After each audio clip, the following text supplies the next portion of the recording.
Hello everyone, I'm Dijan. Welcome to my Yoga Therapy Pill platform. Today I'm going to be sharing with you some essentials before starting our meditation for beginners program. I will be discussing some common obstacles, resistance points from holding you back from a daily meditation practice and how we can overcome them. I will also be introducing different postures that you can adopt that is most suitable for your body, for your being, for a healthy meditation practice that you can go deeper and deeper into and maybe extend in time, in duration, according to your level of practice. Let's do something good for ourselves and practice.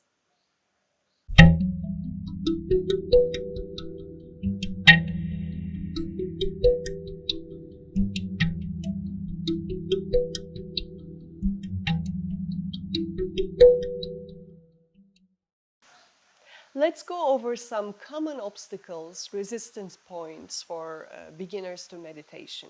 I am assuming that you already decided that meditation is a good thing. There are scientific results of studies proving its effectiveness. It's been an esoteric tradition that's been there for thousands of years. It's good, it's cool, let's go for it. Because if we want to go into the reasons of meditation, I can talk for hours about it. So that's another discussion.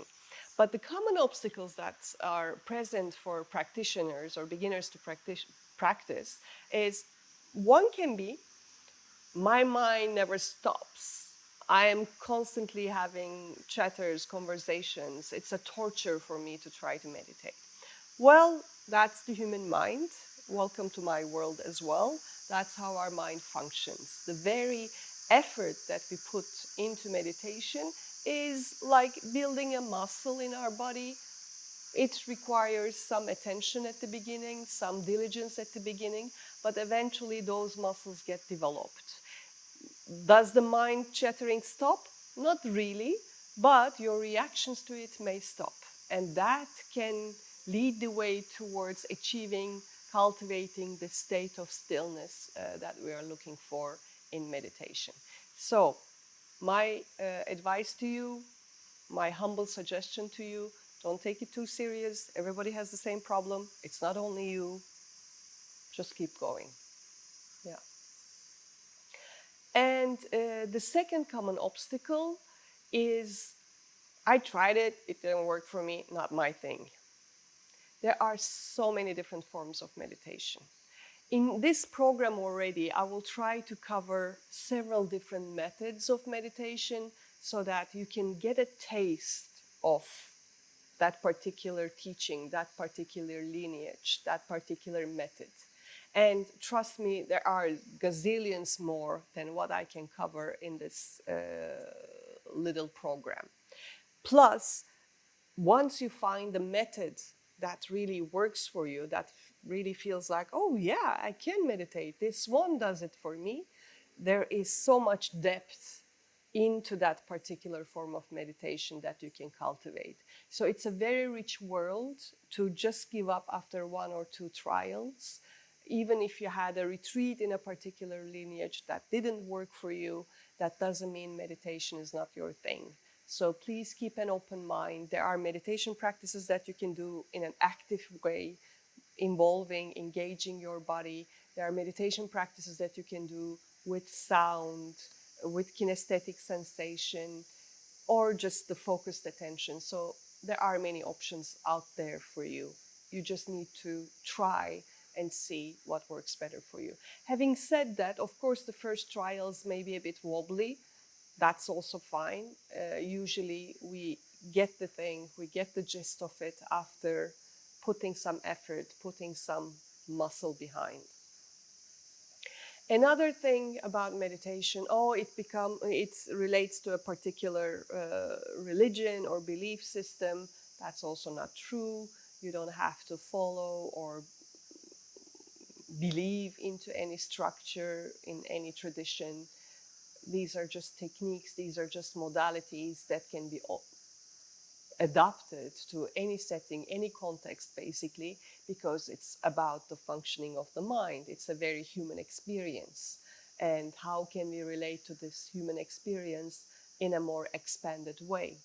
So there's no limitation around belief systems there. Wherever you're coming from, you can find whichever technique that works for you and have a different relationship towards your mind, towards your human experience. And then another obstacle that usually comes up is I need to sit to be able to meditate, and sitting cross-legged, it's a torture for me. Some people have it very easy, some people not. I am not from a culture where we sit cross-legged a lot, so my joints are not made for that. So I have my limits. I can sit in this position for a while, but after a while, it's not very comfortable for me.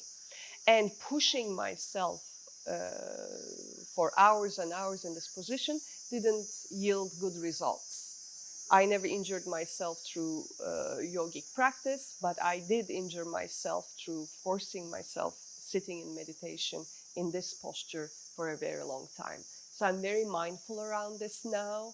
If it's, for me, my limit is half an hour. If it's longer than half an hour for me at this time, unless I'm in a particular retreat that requires that. Because let me also say, if you're following a particular lineage that requires a particular way of meditating, that has a different way around working with the body, working with the pain, there may be exceptions. Remember, this program that I'm designing, that I'm presenting right now, is an access point to meditation.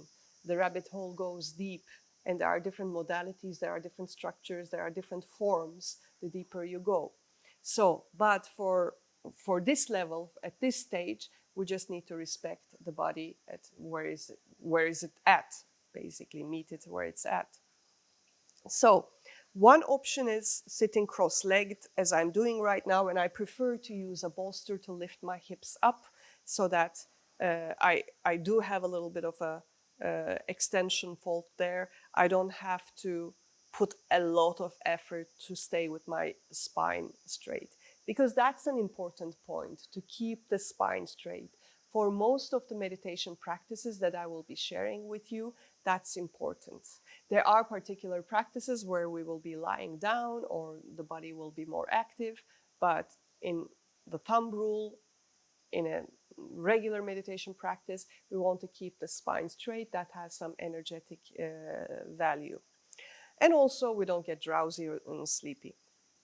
So you can sit cross-legged like this, or with the other leg in front. You can have one foot up, the famous lotus pose. You can have both feet up, which is super uncomfortable for me. I don't like sitting in this pose, although it's very effective. I can feel it already just trying it like this.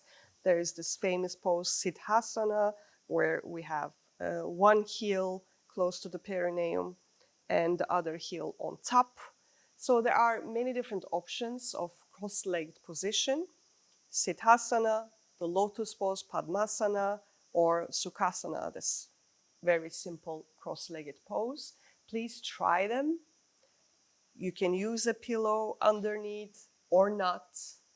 Another option for people who don't have very flexible hips or ankles, using blocks under your knees may make it super comfortable all of a sudden. It can go all the way up like this.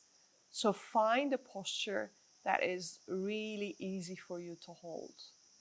You need to start from a comfortable place, because otherwise it can get a big torture after 5 minutes, 10 minutes sitting in the pose. So if there's a little bit of strain, you're not in the right position to start your meditation.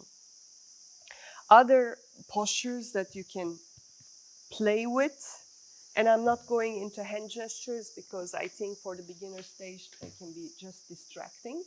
You can take a pillow.